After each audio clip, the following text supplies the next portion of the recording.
Hello and welcome to Marian's World, and taking this page in my stitch journal further onwards. So I hope you're going to enjoy stitching some more leaves, getting the whole base ready for a completion of the page next week. I hope you enjoy it. Today's embroidery, I'm going to be putting some larch in here. It has a grey-brown trunk or branches, and so I'm using a paler thread than I did for the pine branches, and this is just sort of a browny beige, and I've got all 6 strands in my needle, and it's just a smallish needle with a sharp point and an eye that's big enough that I easily got my 6 strands through. I'm going to lead a branch through from the bottom here, and I could just draw myself a little line. So let's just lead it up here. Maybe I'll have a stem coming off here, and then it can go up a bit more and sort of, maybe I'll use a stem coming here that'll come through and off into there. I think that looks fine. Maybe I'll put one there.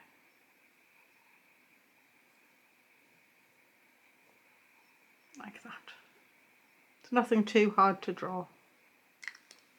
I might keep to that or I might not, but I'll start out with that. So I'm actually going to do double running stitch again.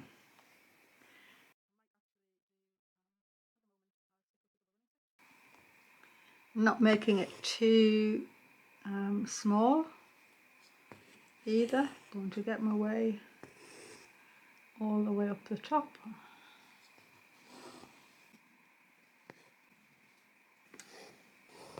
I think I'll just stop there and see how things look. I can always add a bit on, but I've got a feeling maybe I don't want that middle to go any further. And as I come back down to fill in the double running stitch, I'm going to go out and do these side branches at the same time. So I'll go out to do this one.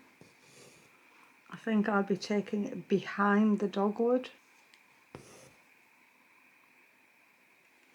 I'll just do a little short stitch there, carry on from the other side, and maybe I'll go over the top of the wreath.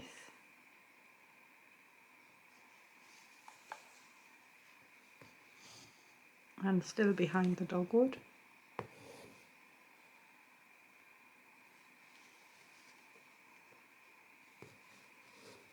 And when I get to the top points of any of the branches, I'll just double back down and fill in the running stitch, but every time I come to a side branch I'll do exactly the same. So as I get to there, I'll go out to this one, and it just means that you're not starting and finishing all the time, that you can just do your stitching in sort of quite a good order.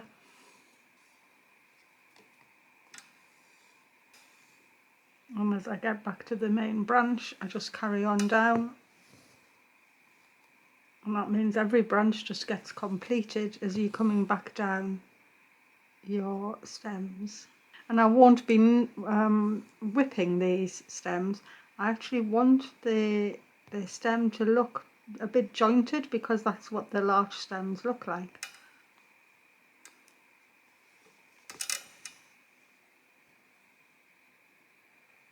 I'm back down to my main stem.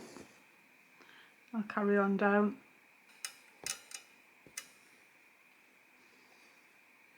And I'll fill this in right down to the bottom, and I'll catch these little branches on my way.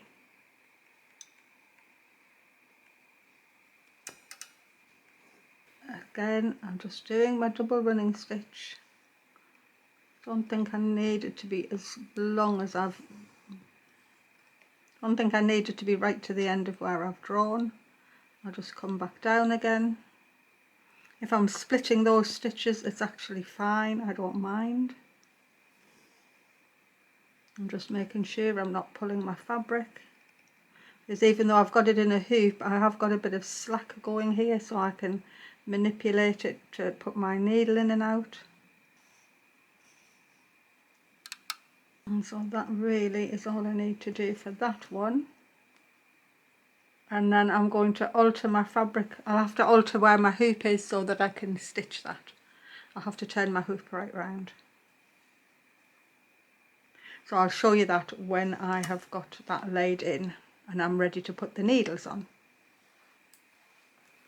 I've laid some extra branches in there. I didn't quite take the same curve. I've added an extra one on, and you'll see it later where I drew it on. But in my needle at the moment, I've got a bit of old crochet cotton. I would imagine that's around about a pearl 12 thickness, but it is just old crochet cotton. And I'm going to pair that with this silvery green, and I'll probably use 2 strands of that to go with it. But I've just got the green in my needle, so I just want to start and put in the little clumps of green that I know the way that larch grows. And so I'm just going to start and put in some little fans of straight stitches. So I'll start one at the top of this little branch here, and just fan them out. I just want quite a few stitches. They can be crisscrossing.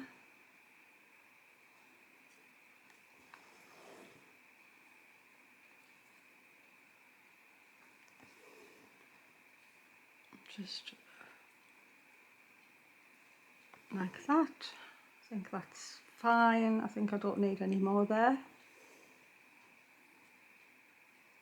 And then I'll come down to the next clump, and I'll just take it to the side there and maybe angle this one down to here. And make them all come into the same spot. And when I get the branches a little bit more together, all of these little needles are going to start crisscrossing over.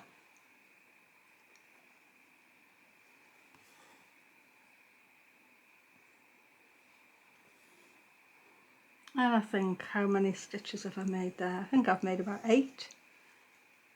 3, 4, 5. I have actually made 8. And then the next one will come down a little bit and on the opposite side. And same again, really. Just need, you know, 6 or 8 little straight stitches that are going to go into the same point. I'm going to make this look even more larch-like by putting the little grey green in. So I'm going to go take these needles right across that branch there. Just keep on going.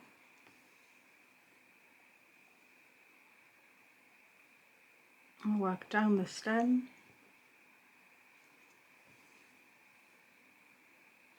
You sort of can vary the length a little bit, but you really want them to be round about the same length, but you don't have to be slavishly following it. But you can see how lovely a difference it makes to that type of a pine branch. And I think that's it. I'm going to have to finish that green off, and I'll come back with the grey green in my needle. And I'm just going to put a few stitches in. And what it's really simulating is the undersides of the needles, which are always a really pale colour. And it may be obvious or it may not be. Maybe I could have used a darker green for the needles. I'll see. No, I think I like that. So you don't need as many of these. It's just, or you don't need to put them in at all. It'll look perfectly larch-like without these extra grey stitches, but I like putting them in. I'm just going to put 3 or 4 and make them sort of crisscross a bit so they become a bit more obvious. Oh, actually, I might come back with a really dark one and put a few really dark stitches in. I think that is exactly what I will do. We'll just add more depth to the whole thing.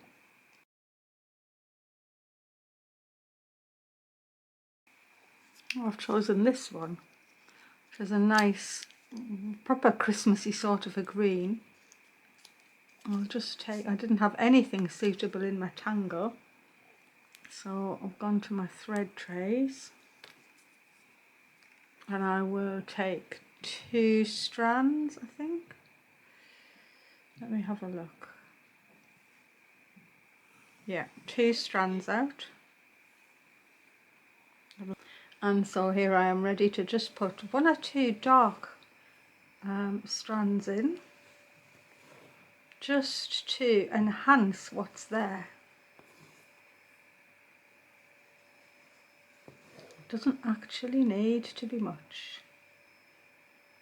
Some of them I'm going to slip underneath, and some of them I'm not. Just giving a bit of depth.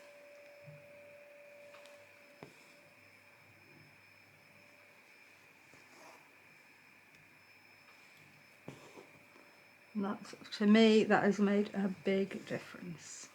I like it.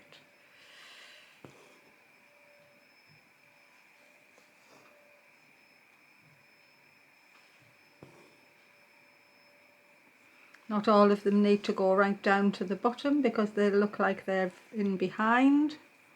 So I can do little short ones and just let my needle slide into the back. Just so. It gives a bit of 3-dimensionalism to the little clump of needles. Oh, that's lovely. Very happy with that now. And sometimes that's all it takes, just a couple of extra stitches, another colour, something that takes it from being okay to being, oh wow, that's definitely made a difference. And to me, that is definitely what that little bit of dark green has done there. So I'll finish this green off, and I'll show you how I'm going to finish these off. So I do want to have some cones on as well, but maybe I'll wait till I've done all of the little needle clumps first.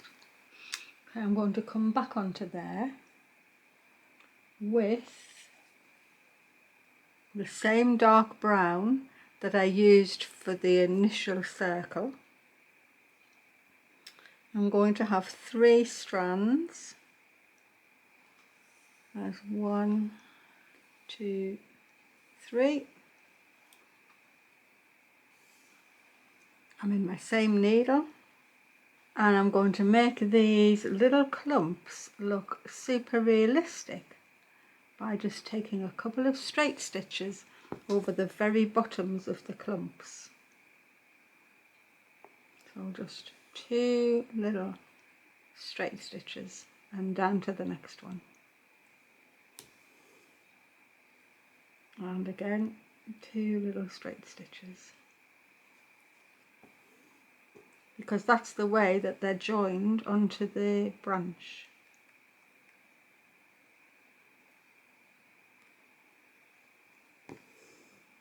Thought I was going to do a French knot, but I realised I wanted it to be smooth. I'm just going to work my way all the way down the stem. Thought of 1 stitch is almost enough, but then I put another one in and I just think that's perfect. Work my way right down to the bottom of the branch, and I'll fasten that one off, and then I'll start again at the top. I'm going to readjust my fabric in the hoop so that I can put the little clusters right down these ones and over there, and I think I'll come back to you when I've done that. I can see that I have finished doing my little larch branches, and I've got them over here as well. I still need to do some little cones on them, but I thought I'd draw in some other leaves here because I know I'm going to have two big flowers here that'll be coming next week, which will finish off this whole embroidery. The flowers and some other little bits on here will be the final piece on this wreath. So I want some holly leaves and some hellebore leaves. So for the hellebore, they're so simple really once you just break it down into, you know, a couple of different stages. So first of all, just draw a straight line where you want your leaf, and I'm sending all of my greenery out from this sort of central point at the bottom of the wreath. So all of my leaves are coming towards that central point, sort of round here. So then I need an oval shape, so I'm just going to do two curving lines. Now you don't really need much else than that, but the hellebore has sort of got a jagged edge, and so you just need to come out and do little triangles on the edge. So I wouldn't necessarily draw them in, I'd just be doing them as I stitched. But you can just go and put little triangles on the edge, and then you'll have a hellebore leaf. And it is as simple as that. Now I may make them a little bit bigger as I stitch them, or I may not. But that is basically it. I can do another one. Let me do another one. So I'm going to put my straight line in. I'm going to just do a curving line straight in each side. And then if you want to put the jagged edge in and you want it drawn on rather than just stitching it, just come down from the point and start and put little triangles on the edge and curve them back in to your oval, and you will have a really good looking hellebore leaf that you can stitch. That's as simple as that. For the holly leaves, I just need 2 or 3 on, so I'll do this one down here. So I've got a nice vein going out there. I'm going to do a little curve going down from the top, just little, like little C shapes. And then the holly is going to have another one going a bit further outwards. It's going to go under or over the top of that one. And then I'm going to, you can take another one out and then into the bottom. And then the same on that side and into the bottom. And I was going to put one on here.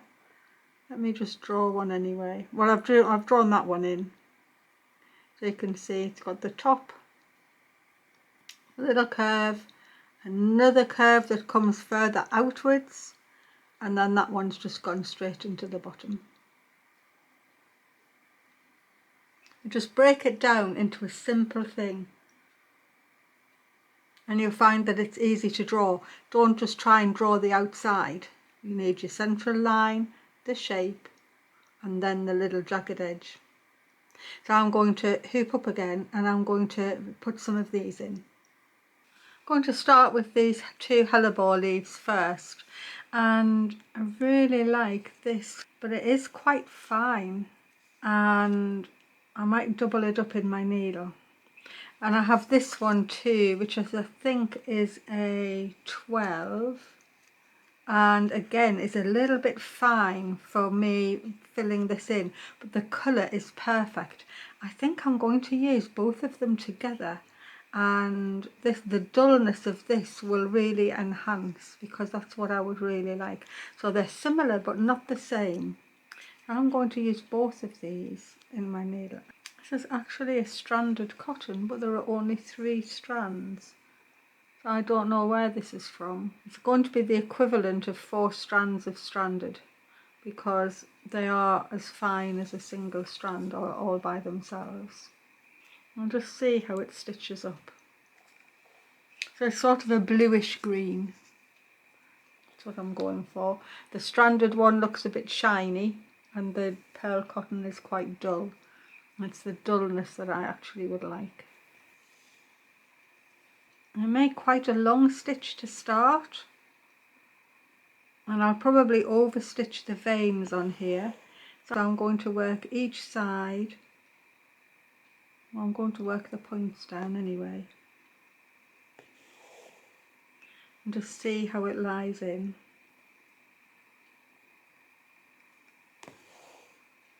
Always start at the middle of a leaf or of petal and work each side down. Don't start at the bottom and work round. Start at the middle and work out. Actually, I'm going to start and put the little jagged things in. I'm going to work each side down, I think. So a shorter stitch. So I'm actually doing a satin stitch really. One down to the middle. Yes, I am. That's it. I'm going to put a shorter stitch in. Just because there's a lot of stitches now to get down onto this spine. So it's easier to just start making little shorter stitches that then get covered up at the bottom when you lay a longer one in. And I'll keep ending at the central vein. Out for this little jagged edge. Actually, these two threads are looking very nice together. They are sort of melting together a bit, but I'm happy with it. They're really lying nicely. So, yep, satin stitch. It's a bit of a curvy rib there, but it's fine.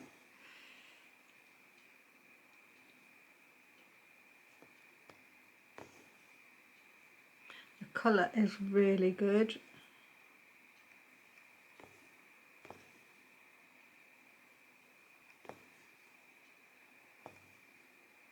And I've got right down to the bottom of that side. Just take my needle down there. Always come back to the middle to start the other side. I never go around the bottom and work my way back up. Always from the point or the middle of your leaf or the middle of your petal down. You'll find that the stitches will lie in so beautifully, and you sort of just get a natural nice line of how your stitches will lie in. Come out a little for the point there, make a short stitch and carry on down the edge of my leaf. I'm going to use this pale colour that I used on the larch, and I'm going to put the veins in with that. There are 2 strands in the needle. I'll start right at the tip. I'm going to make a straight stitch to start, and then I'm going to fly stitch in. So straight over, up at the bottom of that stitch, around my needle. Obviously I'm doing my fly stitch upside down at the moment. And then continue on with a nice long leg. And I'll go back up towards each of the little points and put another fly stitch in. And I always come down to the bottom leg of the fly stitch I've done before.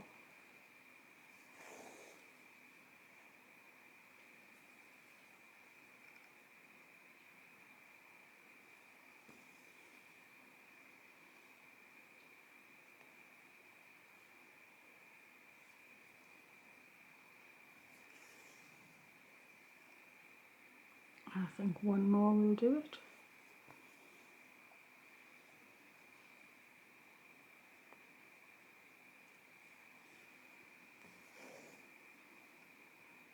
And that's definitely a nice looking hellebore leaf. So I'm going to put another 2 hellebores in. I'll do the holly as well now. I'll just keep this thread here. I'll just leave that hanging, waiting for when I've put that next hellebore in. It saves me fastening it off. I'll get some lovely green to do this holly leaf. I've chosen 2 stranded cottons for the holly, one dark one and one sort of a little bit paler, in an effort to get the shine of the leaf.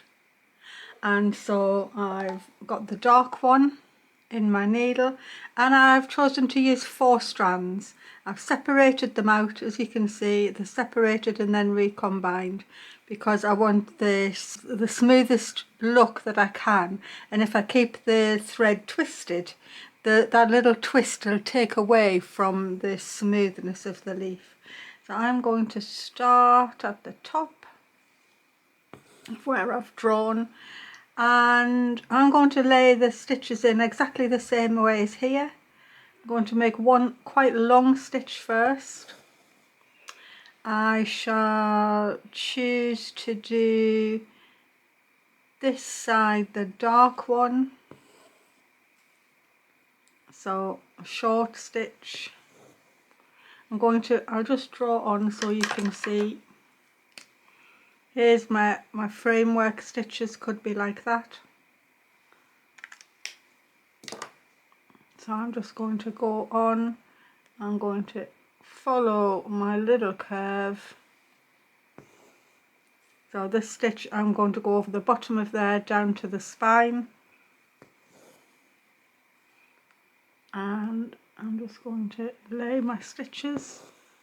So that one, it would have to go a long way down to stay flat, wouldn't it? It would sort of be missing out this bit here. So this is going to be a short stitch. Even though I'm doing satin stitch, I'm not doing long and short. This is definitely satin stitch, but you still can alter the sizes of your stitches to fit the threads in a nice way. And so that one's going to come all the way down, and then I've got quite I want to start in there so I can get the curve.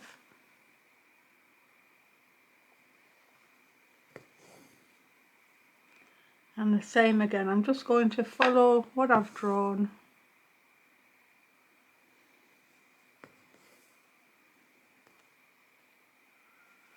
And you just want the needle to be the thickness of the thread away each time, so that your stitches lie on a good plane.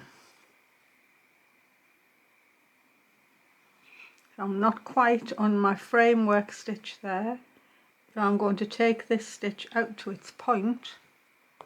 I'm actually going to lay a shorter stitch in so I can get the angle back, and come back again and lay this one down to the middle. And in that way what you're doing is you're camouflaging all the ends of the stitches, and you get just one lovely smooth look.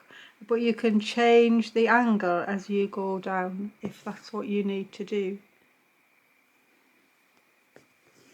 I think by using the 2 shades I'll sort of get a bit of the look of the way the holly is so shiny, that was as the light falls on it you get a different shade. So that's what I'm going to try and stitch, just by using 2 different shades of thread. These possibly will be all covered up by the flower next week. Well, not the top, but this part here. So I'm not too worried. I still want my leaves to look nice, but I know that none of this right in the middle is going to be visible. But I don't want to leave it unfinished. I'll back up to the top and work down again with this paler thread. It's not paler exactly, that it's just sort of a different shade of green. Well, it doesn't look that different at the moment, but let's hope. Angle my stitches round with some short ones there. I can angle up to this point, back down to the rib, which will cover all of those short ones up.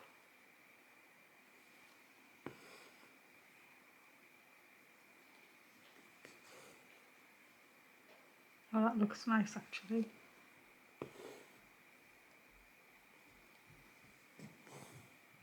Now that there's a few stitches, you can see that it's a different colour.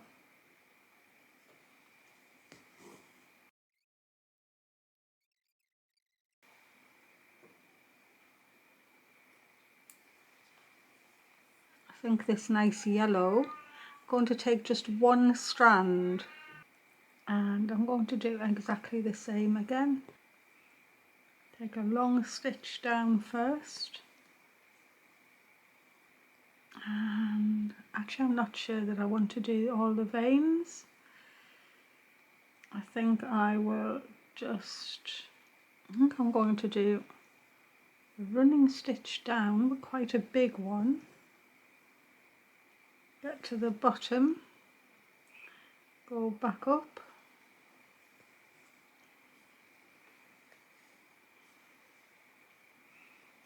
and then sometimes there's a little bit of yellow just around the edge, so I'm going to do that just with this little, I'll just put a little back stitch in and see what it looks like. I don't think I need to do it on the whole thing. I'll just use this thread up, and we might not be able to notice it. Whereas Misty, I need to go and see to her.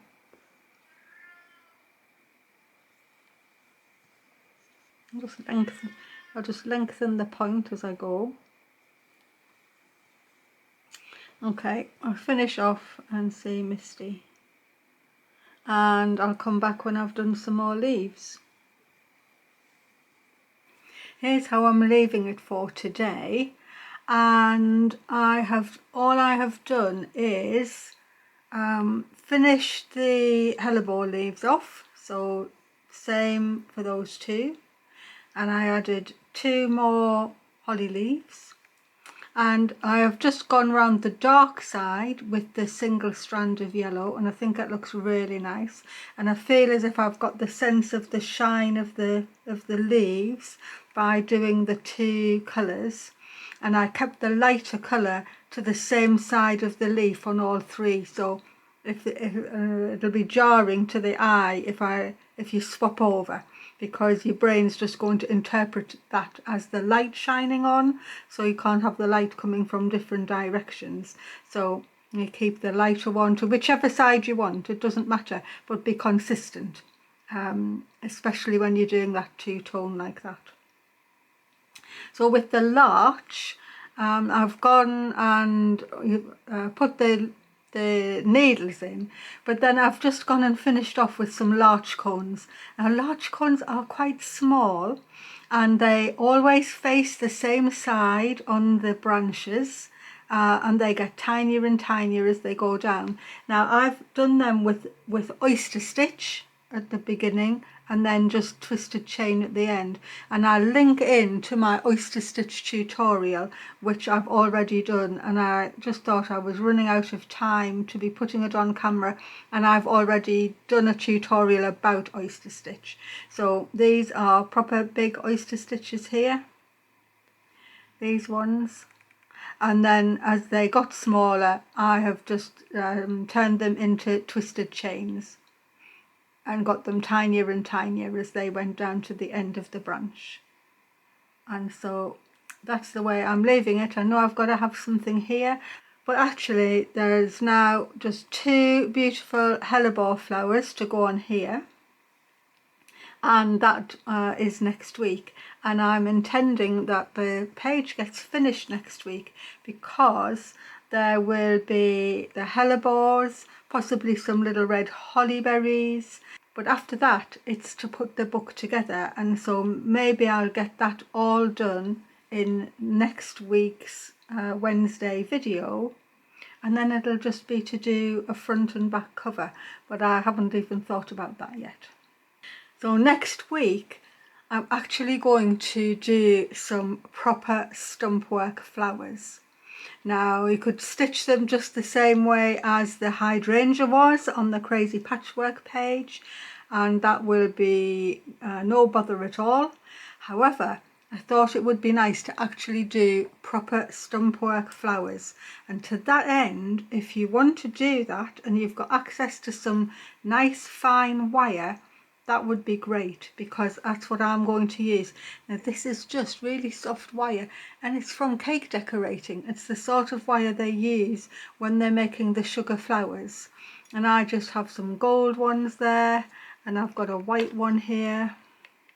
The gold's a little bit finer, but either one will work. But you do need something that's fine and is going to be super bendy.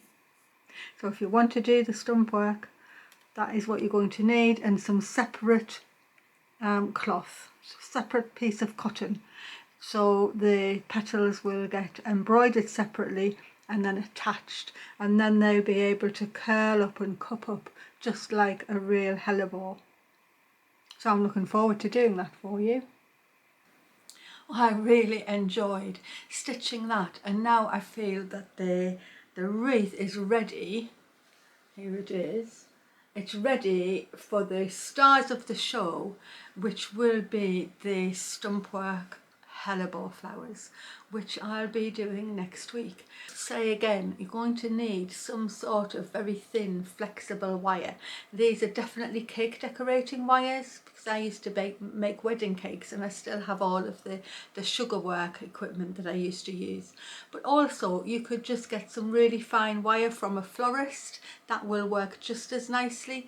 Definitely should be thin, and it should be really flexible. That is, and you won't need very much either. I'm probably going to use this gold wire, and probably those two will be enough. So no need to go buying big bits of equipment or anything. And if you don't want to use the wire, it'll be fine. It's still going to work. The wire will give a little bit of more flexibility to what's going to be done next week. So join in if you, I'd encourage you to have a go. So I am actually hoping that the page finishes next week, just because I will, by the week after, I'm going to be well involved in the Advent diary by then, and so time will be a little bit more limited. But if I can finish the flowers next week and all the little bits of extras, that means I can put the actual book together with the first half, and then it'll just leave me to be making a front and back cover, or an outer cover. So I feel that that's going to work well, and then I can just be concentrating on the Advent diary, which I'm really excited about, because last year, although I had planned things out, it sort of took me by surprise at the same time. So this year I've been having a think about what I could be doing or making, or all the sorts of things that might happen, and the things that you really liked last year that's probably going to come up again. And I've actually started to make one or two of the little videos that I can cut into, which will mean that it's easier for me to cope with, because last year I tried to do every single thing on the day as it occurred, which was really, I thought that was what I had to do, but because I just wasn't experienced enough to know any different. However, I think it's still going to be really exciting, and every morning I will be putting the numbers up live on the day. I won't be doing any of that beforehand, because that would spoil it for me too. This is what I do every year, and I don't want to ruin that for myself by putting them up ahead of time. So we'll just have to see how it all works out. And another thing to say is, I have been putting so much thinking into what I would be doing as a project for next year, because this stitch journal, I had a really clear idea of making it something that beginners could join in with right at the beginning, and that it would grow in complexity and bring in stitches and techniques, and I really feel that I have done that, and I don't really need to go back and do that again. So I definitely don't want to do another book based stitching, but I do want to do something that I can carry on through for the year. Now, I had what I thought was a couple of really good ideas, and I've tried and tried to get them off the ground, and just kept getting knocked back at every stage. So I've eventually decided on something else, and I think I've got it about knocked into shape as to what I'm going to do. So I'm going to make a video about that. It won't be this Sunday, because this Sunday's December the 1st, so that'll be the first day of the Advent Diary, but it's probably going to be the following Sunday. So I hope you will join in with that. I know that's still a couple of weeks' time, but I feel as if I know exactly what I'm going to do. So yeah, it won't be like this year. Anyway, that's enough. I've given you a teaser for I think that'll be the 8th of December Advent Diary, when I will reveal all. And in the meantime, I hope you've just pressed the like button on this video. And if you haven't subscribed and this is the first video you've ever seen of Marian's World, I hope it's made you subscribe to my channel too. It's a lovely growing channel and a lovely community of people that send me messages and I message them back, and it's just been a wonderful experience. And so I hope that you'll join in with it all. And with that, I'll just say thanks very much for watching, everybody, for all your support everywhere, and I look forward to, well, finishing this next week, but the Advent Diary on Sunday. I can't believe it's actually here. See you then. Bye everyone.